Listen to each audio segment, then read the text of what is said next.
বেশ কয়দিন যাবত আমার মনের অবস্থা একদম ভালো না। নিজের কাছে নিজেকে এত পরিমাণ দোষী মনে হচ্ছে যা বলে বোঝাতে পারবো না। আমি সারাটা জীবন সবসময় ভুল মানুষের উপর ইফোর্ট দিয়ে এসেছি। আমার কাছে সব সময় সবকিছুর ঊর্ধ্বে ছিল বন্ধুত্ব। এই বন্ধুত্বের জন্য যে জীবনে কত পরিমাণ স্যাক্রিফাইস করেছি তা বলে বোঝানোর মতো না। আমি কারো কাছে একটুখানি ভালোবাসা পাইলে তাকে কি পরিমাণ আপন করে নেই তা বলে বোঝাতে পারবো না। জীবনে তো অনেক বান্ধবীর কাছে অনেক বন্ধুর কাছে ধোকা খাইছি, কিন্তু লাস্ট যে বান্ধবীর কাছে ধোকা খাইছি না, সেটা সারাটা জীবন মনে রাখবো। আমার শিক্ষা হয়ে গেছে। আসলে আফসোসের বিষয় কি জানেন, সে আমাকে এই শিক্ষাটা আরো আগে দিলেই পারতো, কিন্তু এই বুড়ো বয়সে এসে আমার মনের মধ্যে যে দাগ কেটে দিয়ে গেল না, সেটা আমি সারাটা জীবন মনে রাখবো। ওই যে কথাই বলে না যে বন্দুকের গুলি আর মানুষের মুখের বুলি একবার বেরোয় গেলে সেটা আর কখনো ফেরত আসে না। সে আমার অনেক আপন ছিল, কিন্তু সে এমন এমন কথা বলছে অন্য মানুষকে, আর সেই অন্য মানুষ থেকে আমার যখন শুনতে হয়েছে তখন আমার না এতটা খারাপ লাগছে যে আমার বেশ কয়েকদিন যাবত মনের অবস্থা আমি কিছুতেই ভালো করতে পারছি না। কিন্তু আশ্চর্যজনক বিষয় এইটা যে সে এই কাজগুলো অনেক আগে থেকেই করতো, আর আমার কাছে ধরা পড়ছে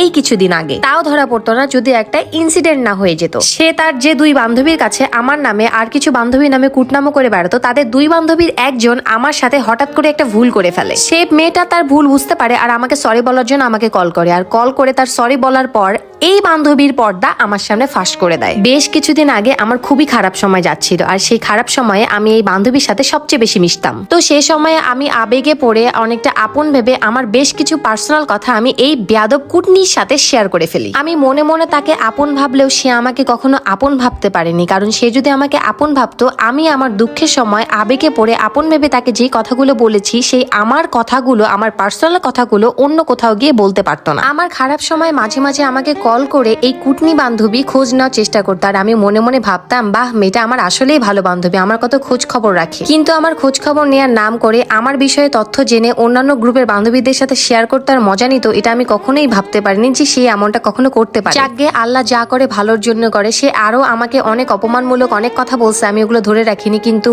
আমি আর কি বলবো, আমার ভাষা নাই। আজকে না হয় অবস্থার আমার অবনতি হয়েছে, কিন্তু কালকে যে আল্লাহ আমার দিকে ফিরে তাকাবে না তার কি গ্যারান্টি বলে? আমার খারাপ সময় কে আমাকে কতটুকু খোটামূলক কথা বলছে আমি সেগুলো খুব ভালো করেই মনে রাখছি, আর সেই বান্ধবীও কি কি বলছে আমার সেগুলোও মনে রাখছি। মানুষের সাথে বাজে আচরণ করে মানুষের মনে কষ্ট দিয়ে ঠিক কতটা উন্নতি করা যায়, ঠিক জীবনে কতটা উপরে ওঠা যায়, আমি আসলে দেখতে চাই তাকে। আমাকে কল দিয়ে যে বান্ধবীটা বলেছিল, আমি তবুও তার কথা বিশ্বাস করতে চাচ্ছিলাম না, কিন্তু সে যখন বলল আমাকে কিছু কথা, যে কথাটা কারো জানার কথা না, সে জানে তার মাধ্যমে, তারপর আমি বিশ্বাস করতে বাধ্য হয়েছি। কথাটা যে আমার কান অব্দি আসছে তা না, সে যেই বান্ধবীর নামে যা যা বলে বেড়াতো আর যেখানে বলতো সেখান থেকে সব বান্ধবী সবই জানতে পারছি আমরা।